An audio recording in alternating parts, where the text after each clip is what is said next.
Hi guys, my name is Megan and today I've got some spring reading recommendations for you. Alright, so today we're talking about some of my favorite springish or springy kind of reads, so let's go ahead and just dive right in. The first one up I'd like to talk about is one that I've talked about quite a bit on this channel, and that is Secret XXX. So this follows Shohei and Mito.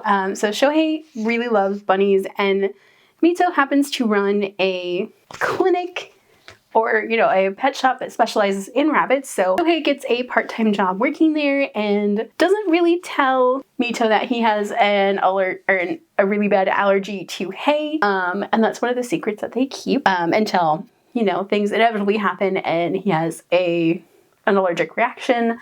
And I just love this. This one is definitely for those over 18, so please be aware of that. But it's just a fantastic read and it's one that I would highly recommend. It feels so springy and light and just so much fun. Alright, so next up I have Sasuke and Miyano. So this follows Sasuke and Miyano. So Miyano really loves Boys Love Manga and he doesn't really want anybody to know. Sasuke has a crush on Miyano and Sasuke happens to be an upperclassman, and so he just starts talking to Miyano and asking for Boys Love Manga recommendations.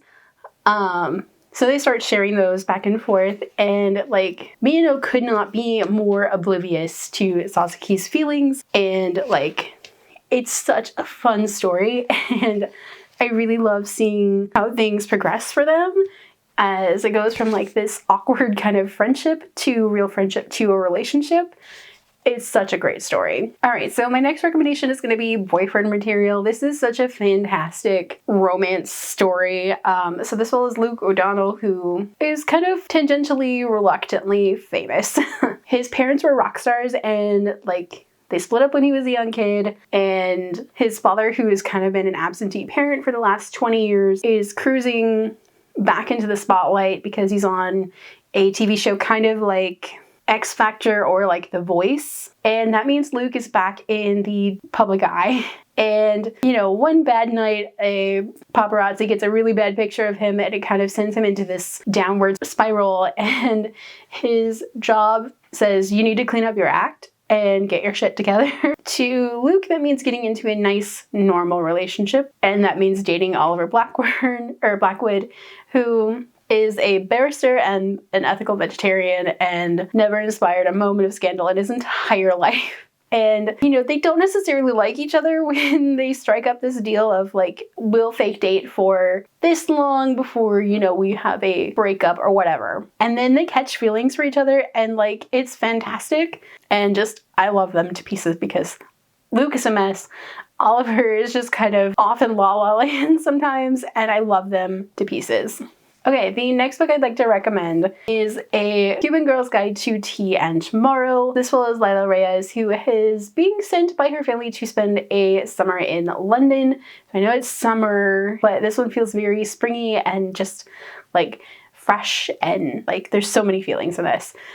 So she's being sent to spend a summer in London with her aunt at the inn that she runs, and her parents are worried about Lila's mental health after her grandma passes and the plans that they had for the bakery and all of that. But Lila is just kind of grumpy and missing Miami and working in a bakery, and then she meets Orion Maxwell and they kind of have this friendship going and trading tea for cookies and that kind of thing, and they have a really great thing going because Orion kind of appoints himself as Lila's England tour guide, and they go on all these adventures, and it's just really sweet, and there's a lot of baking in this. It's one that I would highly recommend, especially for teens that need a good romance. This is definitely one to check out. It's so sweet. And the last book I'd like to recommend for this video is Taproot.